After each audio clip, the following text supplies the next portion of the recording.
Okay case, எல்லாரும் match பார்த்துருப்பீங்க. Australia அடிச்சு நொறுக்கிட்டானுங்க இந்தியாவை. எல்லாரும் என்ன சொன்னானுங்கன்னா, விராட் கோலியோட ஹோம் டவுனு ஆடலைடு, அசால்ட்டா விராட் கோலி வந்து அடிக்க போறான், இன்னொரு செஞ்சுரி போட போறான், என்ன பர்த்டே அடிச்சதுனால இதான் நடக்க போகுது அப்படின்னா நினைச்சோம். அது எல்லாமே மாறிட்டு ரொம்ப அப்செட்டாக இருந்த இந்தியா வந்து தோத்தது. ரொம்ப இப்படி மோசமாக தோத்துட்டானுங்களே அப்படின்னு ஃபர்ஸ்ட் நிறைய இந்த வீடியோவில் பார்க்க போகிறோம். ரோஹித் சர்மாக்கு சுத்தமாக மிடில் ஆர்டர் பேட்டிங் பிடிக்கல. அது ரோஹித் சர்மா மூஞ்சில் எழுதி ஓட்டின மாதிரி தான் ரோஹித் சர்மா லேண்டா ஒரு மாதிரி ரொம்ப அன்கம்ஃபர்டபுளாக லேண்டுட்டு இருந்தான். ஏன்னா இத்தனை நாள் வந்து கெத்தா ஓப்பனிங் வருவான், வந்துட்டு ஒரு 4 பால் 6 அடிச்சமா கிளம்பி போயிட்டே இருப்பான். அந்த மாதிரி தான் வந்தான் இத்தனை வருஷமா. பட் இப்போ வந்து மிடில் ஆர்டர் ஆடும் போது அவனுக்கு சுத்தமாக வந்து அது பிடிக்கலன்னு நினைக்கிறேன். ஒரு டைம்ல விளையாண்டான், சச்சின் இருந்த டைம்ல, அந்த டைம்ல அப்படிதான் ஸ்டார்ட் பண்ணாம 6th 7th வந்து தான் விளையாடுவான். பட் இப்போ வந்து அவனுக்கு சுத்தமாக பிடிக்கலன்னு நினைக்கிறேன்.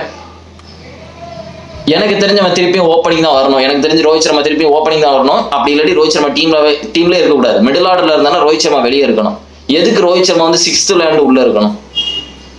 எதுக்கு ரோஹித் சர்மா 6th வந்து விளையாண்டு உள்ள இருக்கணும்? அப்படின்னா த்ருவ் ஜுரைல் தான் உள்ள வரணும். பட் கேப்டன் அப்படின்றதுனால அவனை உள்ள போடணும். எனக்கு இப்போ திருப்பியும் பும்ராவே கேப்டனா போடலாம் அப்படின்ற மாதிரி தான் இருக்கு. Time guys, it's time okay for Rohit Sharma. He's not well, அது அவ்வளோதான் நான் சொல்லுவேன். பும்ரா தான் ஃபியூச்சர். அது அவனுக்கே தெரியுது, பும்ரா தான் நல்லா பண்றேன்னு ஒத்துக்கிட மாட்டான். ஸோ மற்றபடி கேஎல் ராகுல் ஓப்பனிங் வந்தான் எல்லாம் ஓகே தான். பட் ரோஹித் சர்மா நல்லா விளையாடலை அப்படின்னா ரோஹித் சர்மா தான் மேலே போடுவாங்க, கேஎல் ராகுல் கீழே போட்டு தான் ஆகணும். நாம ஏற்கனவே வந்துட்டு இந்த T20 வேர்ல்ட் கப்பை பற்றி பேசிட்டு இருந்தோம். கரெக்டாக முன்னாடியே நான் சொல்லியிருந்தேன். நல்ல T20 வேர்ல்ட் கப்பில் வந்து பேட் கமிங்ஸ் ஸ்டார்க்லாம் அடிச்சு நொறுக்கி 91 ரன் அடிச்சான், போட்டு எல்லாரையும் வெளுத்துட்டான். அந்த வெறியெல்லாம் இதில் காட்டுவானுங்க ரோஹித் சர்மா வந்தோன்னே அப்படின்னு. அதே மாதிரி தான் நடந்துச்சு. Rohit Sharma second innings first பால்லாம் வந்து ஸ்டார்க் மூஞ்சிலே போடுவான், ஹெல்மெட்ல அடி வாங்குவான், ஃபர்ஸ்டே அவுட் ஆவான், டப்பு டிப்புன்னு அவுட் ஆவான் ஈஸியா. இப்படிதான் நடந்துச்சு. ஸோ ஃபர்ஸ்ட்ல இருந்து நம்ம இந்த இதை பார்ப்போம்.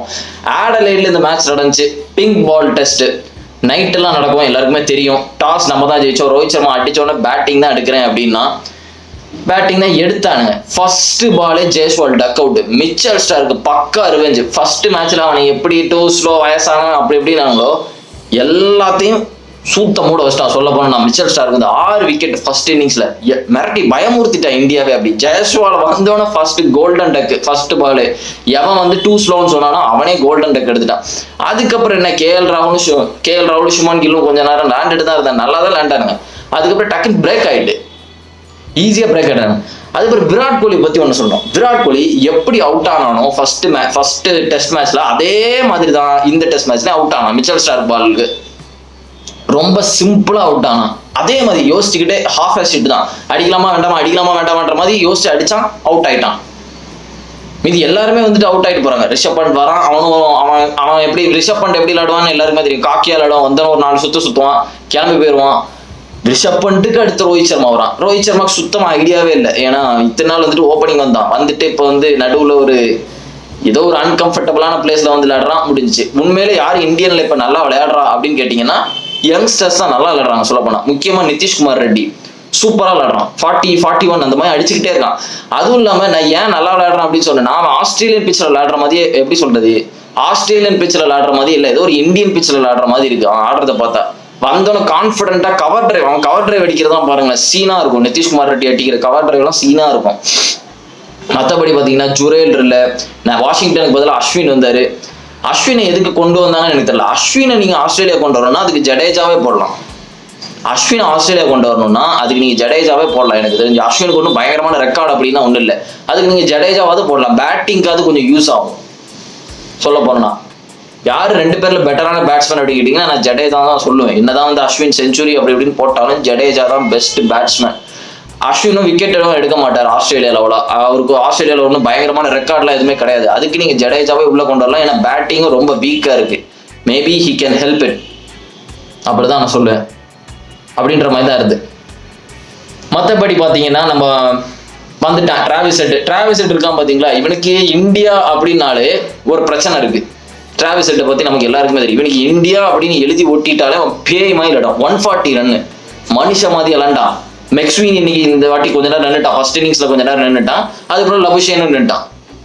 இதுலேயே தெரியும் நமக்கு பிரச்சனை தான் அப்படின்னு. லபுஷேன் வந்து நின்றுட்டாலே நமக்கு பிரச்சனை தான். நம்ம வேர்ல்ட் கப் ஃபைனல்லே பார்த்துருப்போம், அவன் ஒன்றுமே பண்ணல. வேர்ல்ட் கப் ஃபைனல் லபுஷேன் எதுவுமே பண்ணல, டெஸ்ட் மேட்ச் பிளேயர் மாதிரி நின்றுட்டான். அதனால விக்கெட் போகலை. அதே தான் இதில் நடந்துச்சு. கொஞ்ச நேரம் நின்னா டிராவிஸ் ஹெட் போட்டு பொழந்து எடுத்துட்டு இருந்தான். எனக்கு சிராஜுக்கும் இந்த டிராவிஸ் ஹெட்டுக்கும் இருக்கிற காம்படிஷன் செமையா இருந்துச்சு. 2 பேரும் சண்டை போட்டுக்கிட்டே இருக்கானுங்க, மாறி மாறி கத்திக்கிட்டே இருக்கானு. எனக்கு இதுதான் சிராஜ்கிட்ட ரொம்ப பிடிச்சது. என்னதான் வந்துட்டு சிராஜ் வந்து அக்ரஷன் காமிச்சாலும் ஆட்டிடியூட் காமிச்சாலும் அவனை என்ன குறை சொன்னாலும் அவன் விக்கெட்டை தூக்கிடுவான். என்னதான் பண்ணாலும். ஹர்ஷித் ராணாட்ட ஒரு பிரச்சனை இருக்கு. ஹர்ஷித் ராணா விக்கெட்டை எடுக்கல. சொல்ல போனா ஹர்ஷித் ராணா ஒழுங்கா போடல, ரொம்ப காக்கியா இருக்கிற மாதிரி இருக்கு எனக்கு. மெயினானது ஃபீல்டிங்லயும் சரி, பவுலிங் போடுறான், விக்கெட் எடுக்கிறதுக்கு பவுலிங் போடுற மாதிரி இல்ல, இம்ப்ரெஸ் பண்றதுக்கு பவுலிங் போடுற மாதிரி இருக்கு பேட்ஸ்மேனை. ஃபர்ஸ்ட் டெஸ்ட்ல நல்லா போட்டான். அந்த டிராவிஸ் விக்கெட் எடுத்ததுக்கு அப்புறம் அப்படியே ஒரு மாதிரி என்ன சொல்றது, ஏதோ ஒரு பெரிய விக்கெட் எடுத்த மாதிரி அப்படியே விட்டுட்டானோ என்னமோ, அப்பா நான் டிராவிஸ் ஹெட்டே தூக்கிட்டேன் அப்படின்ற மாதிரி எதுவும் இது வச்சா என்னன்னு தெரியல. ஏன்னா அந்த மேட்ச் ஃபுல்லா ரொம்ப எப்படி சொல்றது, அவனோட சைட் பேட்ஸ்மேனை எப்படி பாக்குறான், அந்த அக்ரஷன்லயே வந்து ரொம்ப கான்சென்ட்ரேட் பண்ற மாதிரி இருக்கு. மேட்சை வின் பண்றதோட அவனோட அக்ரஷன்ல தான் வந்து பயங்கரமா கான்சென்ட்ரேட் பண்ற மாதிரி இருக்கு. ஃபீல்டிங்ல அநியாயத்துக்கு ஸ்லோவா இருக்கான், ரொம்ப ஸ்லோவா இருக்கான். ஃபீல்டிங்ல ரொம்ப மெதுவா ஓடிட்டு ஜாலியா போய் பால் எடுத்துட்டு போடுறான். எனக்கு தெரிஞ்சு இவனை அடுத்த மேட்ச் விளையாட வைப்பாங்களா என்னன்னு தெரியல. எனக்கு தெரிஞ்சு ரோஹித் சர்மா விளையாட வைப்பாங்களான்னு எனக்கு தெரியல. அப்படின்ற மாதிரி தான் இருந்துச்சு. ஏன்னா செகண்ட் இன்னிங்ஸ்லனா ரோஹித் சர்மா உள்ள வரான், சரியா அவுட் ஆனாலும் உள்ள. செகண்ட் இன்னிங்ஸே நம்ம மோசமா தான் விளையாண்டோம், புளிஞ்சிட்டானுங்கன்னு தான் சொல்லுவேன். ஸ்டார்க்கும் கம்மிங்ஸ் எல்லாருமே நல்லா தான் போடுறானுங்க. வந்தோட ரோஹித் சர்மா ஃபர்ஸ்ட் பாலே மூஞ்சில் அடி வாங்கினதுக்கு அப்புறம் வந்து கன்கஷன் எல்லாம் பண்ணாங்க, எல்லாம் ஓகே தானே அப்படின்ற மாதிரி பண்ணானுங்க. பண்ணி போனதுக்கு அப்புறம் மிச்சல் ஸ்டார் போடுறான், அவுட்டு. அதுக்கப்புறம் பார்த்தாங்கன்னா நோ பால் கொடுத்துட்டாங்க, தப்பிஸ்டார் ரோஹித் சர்மா. ஆனா அன்கம்ஃபர்டபுளா தான் இருந்தான் ஃபுல்லா. ஒரு மாதிரி என்னடா நம்ம இப்படி விளாடுறோம் அப்படின்ற மாதிரி இருந்தான். அதுக்கப்புறம் பேட் கமிங்ஸ் வந்து போல்ட் ஆகிட்டான். அப்படியே T20 வேர்ல்ட் கப்புக்கு ரிவெஞ்ச் மாதிரி இருந்துச்சு எனக்கு. எப்படி நீ லேண்டர் டெஸ்ட் மேட்ச் அப்படின்ற மாதிரி. ரோஹித் சர்மா சுத்தமா டெஸ்ட் ஆட முடியல, தெரியுது. ரோஹித் சர்மா பிசிக்க இப்படி பின்னாடி வச்சு பாருங்க. நான் பிசிக் வச்சு கிண்டல் அடிக்கிறேன் அப்படின்னு இல்லை, நான் சிம்பிளா ஒரு ஓப்பனாவே நான் சொல்றேன். கிண்டல் அடிக்கணும் என்னமோ நினைச்சு பாருங்க. He can't play test man, it's time, அவ்வளவுதான். ஒண்ணு பும்ராவை டக்குன்னு கேப்டனா போடணும். எனக்கு பும்ரா கேப்டனா போடணும். அப்படி இல்லாட்டி மேபி ஒரு சான்ஸ் கொடுக்கலாம். நம்ம ரோஹித் சர்மா ஒன்றும் ரொம்ப பேடான கேப்டன்லாம் சொல்லல. ஆஸ்திரேலியாவோட விளையாடுறாங்க, அவனுங்களும் ஒரு பவரான டீம் தான், அவனுங்களும் கம்பேக் கொடுப்பானுங்க. அந்த மாதிரி அவன் ஒரு டீம் தான். பட் இன்னொரு மேட்ச் பார்க்கல ரோஹித் சர்மா என்ன பண்றான், கம்பேக் கொடுப்பானா, maybe he lost it, we want see it. But Virat கோலியும் சொல்றேன், 2 பேரையும் சொல்றேன். எனக்கு இப்போ எதுக்கோ விராட் கோலி இந்த ஃபர்ஸ்ட் மேட்ச்ல இந்த டெஸ்ட்ல போட்ட செஞ்சுரி வந்துட்டு ஓகே ஒரு ஃப்ளோல இருந்தா போட்டுட்டான். எல்லாரும் வந்து விராட் கோலி அடிக்கலன்னா டக்குன்னு அவன் ஒரு செஞ்சுரி அடிச்சுட்டு அதை வந்து சைலண்ட் பண்ணிட்டான். இனிமேல் திருப்பியும் வந்து Virat Kohli back to his form, எதுவுமே அடிக்காம இப்படியே இருக்கிற மாதிரி இருக்கு. டவுட்ஃபுல்லாவே விளையாண்டுட்டு இருக்கிற மாதிரி இருக்கு. மற்றபடி ரிஷப் பண்ட் வந்து ஏதோ ஒரு பிக்சர் விளையாடுற மாதிரி இருந்துச்சு. உட்காந்து அவனோட காக்கியான ஷாட்டு, போலாண்ட் விக்கெட் எடுத்துட்டு வர்றான், ஃபர்ஸ்ட் பாலே 4 அடிக்கிறான், சுத்தி அடிக்கிறான். என்ன ஷாட்டுன்னே தெரியல ரிஷப் பண்ட் அடிக்கிறதுலாம். இந்த பென் ஸ்டோக்ஸ் மாதிரி விளையாண்டுட்டு இருந்தான், உட்காந்து படுத்து உருண்டுக்கிட்டு. அந்த மாதிரி தான் இருந்துச்சு மேட்ச் சொல்ல போனா. மற்றபடி என்ன கேட்டீங்கன்னா இந்த மேட்ச் வந்து நான் உண்மையிலே வந்து என்னோட எய்ம் எல்லாருக்குமே தெரியும், பேட் கமிங்ஸ் வந்து அழணும். எனக்கு பேட் கமிங்ஸ் சொல்றதை பார்க்கணும், அதுக்கு தான் இருந்தேன். எனக்கு ஆஸ்திரேலியா வாஷ் அவுட் பண்ணணும் ஆஸ்திரேலியாவில் வச்சு அப்படின்னு இருந்தேன். ஏன்னா ஃபர்ஸ்ட் டெஸ்ட் மேட்ச் அப்படி இருந்தானே நான் ரொம்ப கான்ஃபிடென்ட் ஆயிட்டேன். எப்பா நான் ஒரு செகண்ட் ஆஸ்திரேலியான்னு மறந்துட்டேன். அந்த அளவு நல்லா விளையாண்டானுங்க இந்தியா பர்த்தில் வச்சுட்டு. இப்போ என்னன்னா கம்பேக் கொடுத்து முடிச்சிட்டானுங்க நம்மள. சரி, இப்போ அதை ஸ்டார்க்கு வந்து பயங்கரமா ப்ரூவ் பண்ணிட்டான். மேன் ஆஃப் த மேட்ச் வந்து டிராவிஸ் ஹெட்டுக்கு தான் கொடுத்தாங்க. எனக்கு தெரிஞ்சு ஸ்டார்க்கு தான் கொடுத்துருக்கணும். மேன் ஆஃப் த மேட்ச் வந்து ஸ்டார்க்கு தான் கொடுத்துருக்கு. பட் 140 அடிச்சிருக்கான், கொடுக்கறதுல தப்பே இல்லை. இந்தியாவை பயமுறுத்திட்டான் சொல்ல போனா. அவன் இந்தியான்னு வந்தாலே என்னமோ ஆயிடுறான். அவனுக்கும் இந்த சிராஜுக்கும் இருக்கிற ஃபைட்னா நல்லா இருந்துச்சு. மேட்ச் முடிஞ்சதுக்கு அப்புறம் கையெல்லாம் கொடுத்தானுங்க, அது கொஞ்சம் ஓகே தான் எனக்கு தெரிஞ்சு. ஏன்னா அந்த மாதிரி தான் இருக்கணும். கேமுக்குள்ள என்னதான் இருந்தாலும் வெளியே வந்து கொஞ்சம் இதாக தான் இருந்தானுங்க, பரவாயில்ல. எனக்கு தெரிஞ்சு திருப்பியும் சிராஜ் வந்துட்டு மேட்ச் முடிஞ்சதுக்கு அடுத்த மேட்ச் வரும்போது சண்டை தான் போடுவான். சிராஜ் எல்லாரோடையும் சண்டை போடுவான்னு நினைக்கிறேன். எனக்கு தெரிஞ்சு நம்மால் அப்படி இல்லை. வெப் ரிச்சர்ட்சன் கடைசிக்கு வந்து அவர் தான் பேட்டிங் ஆடிட்டு இருந்தாரு.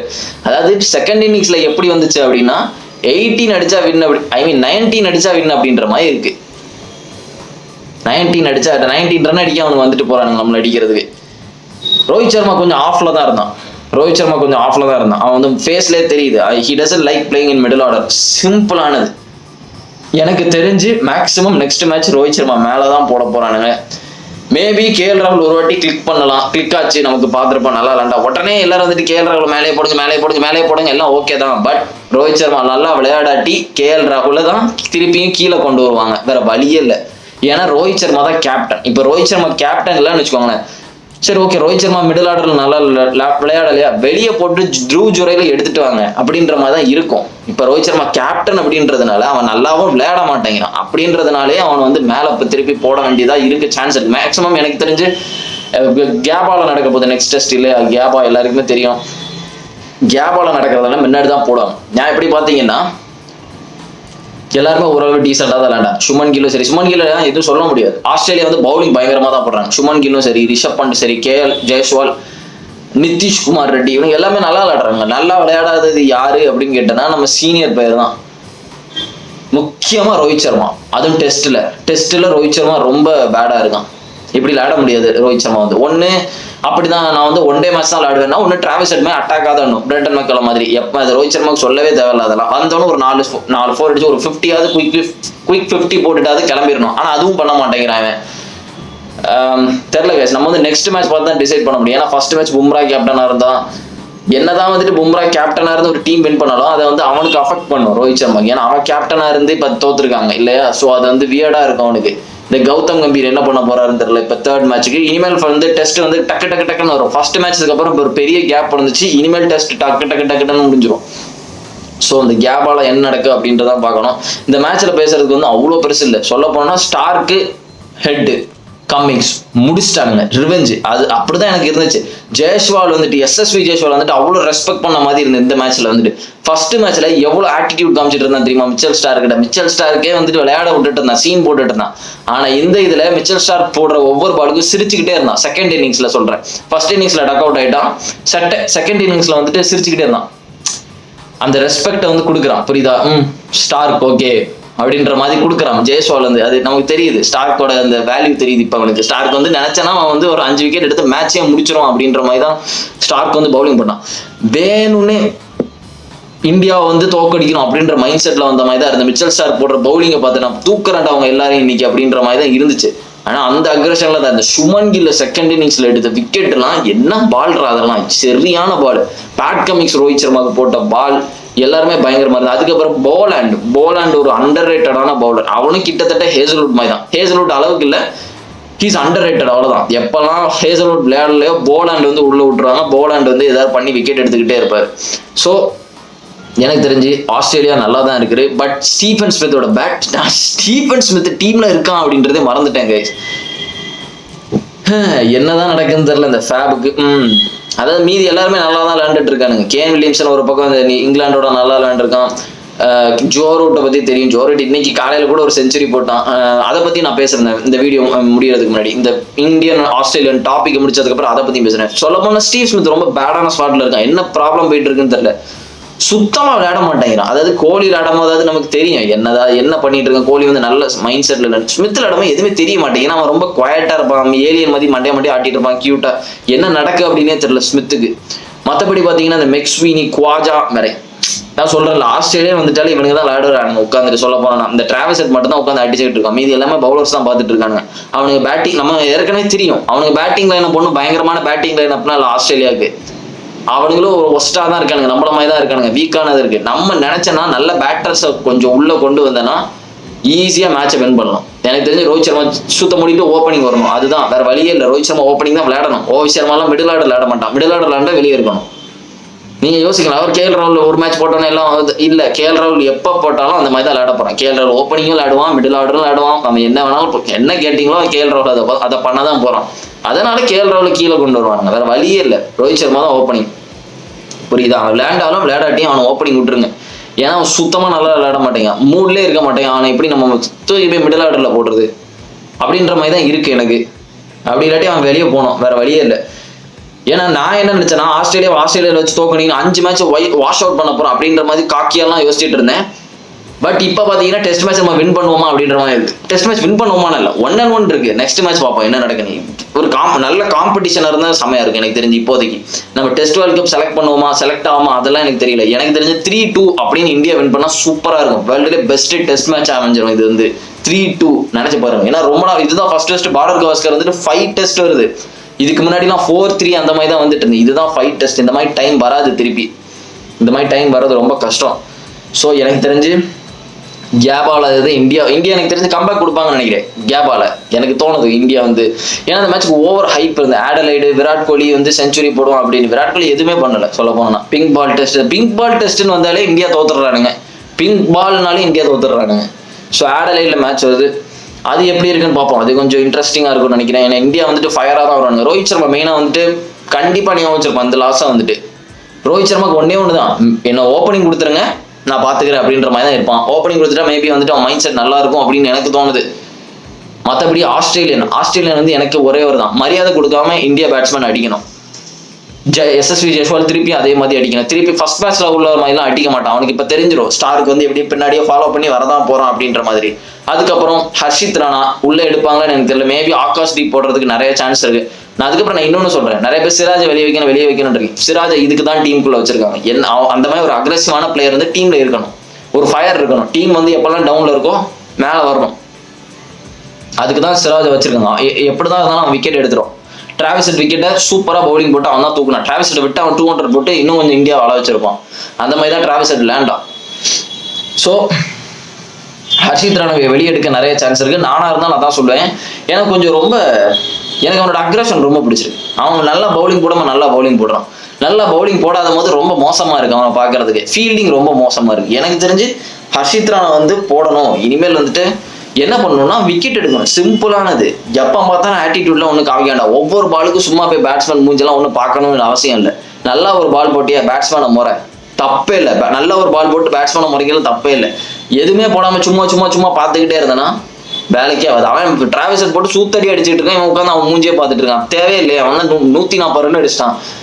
அப்புறம் என்ன பண்றது?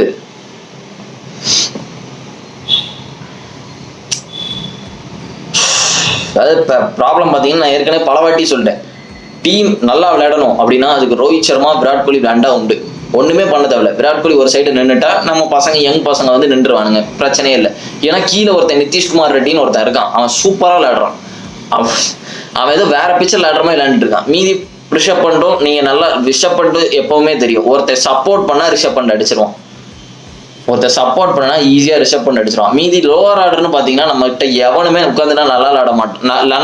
நல்லா விளையாடுற ஆளே கிடையாது பவுலர்ஸ் யாரும் நம்மகிட்ட. அவங்கள்ட்ட அப்படி இல்லை. அவங்கள்ட்ட இருக்கானுங்க பேட் கமிங்ஸ், மிச்சல் ஸ்டார்க், அவனுங்கெல்லாம் பிரச்சனை வந்து அப்படியே நிற்பானுங்க.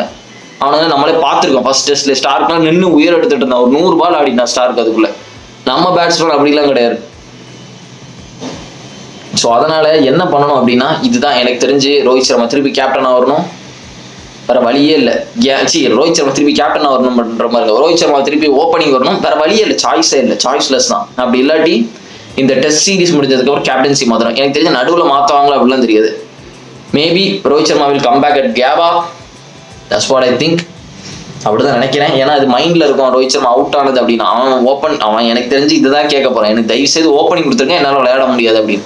அவன் கேட்கறதுல ரைட்ஸ் இருக்கு. ஒரு மேட்ச் தான் கேஎல் ராகுலும் அடிச்சான். அப்படியே உடனே கேஎல் ராகுலே மேலே போடுங்க அப்படின்னு சொல்ல முடியாது. புரியுதா? ஏன்னா இத்தனை வருஷம் ஓப்பனிங் தான் இருந்தான். இப்போ அவனை மிடில் ஆர்டர்ல போட்டா மட்டும் அவன் நல்லா விளையாடுவான். அதாவது ரோஹித் சர்மா மிடில் ஆர்டர்ல போடுறதுக்கு காரணமே வந்துட்டு கேஎல் ராகுல் நல்லா விளையாண்டுட்டா, அதனால கேஎல் ராகுல் ஓப்பனிங் போடலாம், ரோஹித் சர்மா கீழே கொண்டு வந்துடலாம் அப்படின்ற மாதிரி தான் இருக்கு. ரோஹித் சர்மா எப்படி ஆடுவான்னு யாருமே யோசிக்கலையே மிடில் ஆர்டர்ல. யாருமே வந்துட்டு ரோஹித் சர்மா எப்படி இப்போ மிடில் ஆர்டர்ல பெர்ஃபார்ம் பண்ண போறான்னு யாருமே யோசிக்கல. கேஎல் ராகுல் நல்லா ஆடுறான், கேஎல் ராகுல் மேலே போடுங்க, ரோஹித் சர்மா கீழே கொண்டு வரணும் அப்படின்ற மாதிரி தான் இருக்கு. மீதிப்படி பாத்தீங்கன்னா சுமன் கில் வந்துட்டு ஓரளவு எப்பவுமே அவன் முடிஞ்ச அளவு பண்றான்ப்பா. அவனை எதுவுமே சொல்ல முடியாது. அவனும் நல்லா தான் பண்றான்.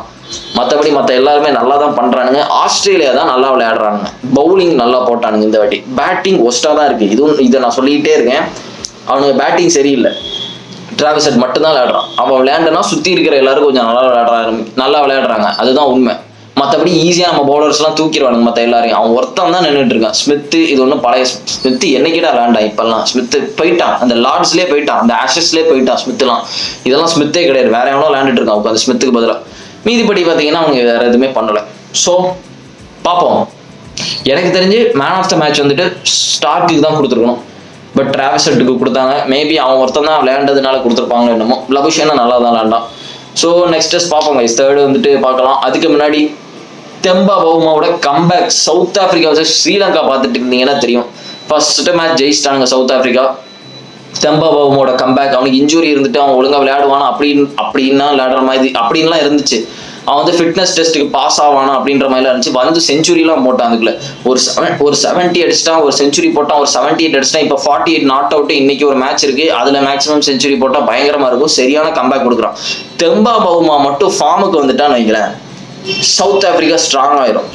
ஏன்னா தெம்பா பவுமா ஒரு நல்ல கேப்டன். பவுமா நல்ல கேப்டன் தான், அவன் நல்ல கேப்டன் தான். அவன் பிரச்சனை என்னன்னா அவன் பேட்டிங் தான் பிரச்சனை. பவுமாக்கு வேர்ல்டு கப்லேயே பார்த்துருப்பான், ஒரு மேட்ச் கூட அவன் வந்து எனக்கு தெரிஞ்சு 40+ அடிக்கல. எல்லாம் 35, 37 அப்படின்ற மாதிரி தான் இருப்பான். அது மட்டும் இல்லை, ஓடுனா அவனுக்கு கால் பிடிச்சிக்கணும், ஓடுனா அவனுக்கு ஹாம்ஸ்ட்ரிங் ப்ராப்ளம் வந்துடும் அப்படின்ற மாதிரி தான் பவுமா இருப்பான். ஸோ பவுமா இப்போ ஸ்ட்ராங் ஆயிட்டான் அப்படின்னு வச்சுக்கோங்களேன், எனக்கு தெரிஞ்சு ஈஸியாக அவன் டீம் வந்து ஸ்ட்ராங் ஆயிரும். ஏன்னா அவன் ப்ராப்ளமே பேட்டிங் தான். அவன் கேப்டன்சி நல்லா இருக்கு, டீமை வந்து எல்லாமே நல்லா அண்டர்ஸ்டாண்ட் பண்றான். பிரச்சனைனா அவன் பேட்டிங் ஆட மாட்டான். அவனை எங்க கொண்டு வைக்க அப்படின்ற மாதிரி தான் இருக்கு. இப்போ ரோஹித் சர்மா டெஸ்ட்ல எப்படி இருக்கானோ அதே மாதிரி தான் பவுமா வந்துட்டு அங்க எல்லா ஃபார்மேட்லயும் இருப்பான். தொல்ல மாதிரி இருப்பான். ஐயோ இவன் ஒருத்தன் இவனை வேற டீல் பண்ணணும், இவனை எங்க போடனே சொருகிறதுனே தெரியல அப்படின்ற மாதிரி தான். பட் இப்போ சூப்பரா விளையாண்டுருக்கான், கம்பேக் கொடுத்துருக்கான். பார்ப்போம், பவுமா நல்லா விளையாண்டா டீம் ஸ்ட்ராங்கா இருக்கும். ஸோ சவுத் ஆப்பிரிக்கா நல்லா பண்ணிருக்கேன். Next England versus New Zealand. எத்தனை பேர் பார்த்துட்டு இருக்கீங்கன்னு தெரியல.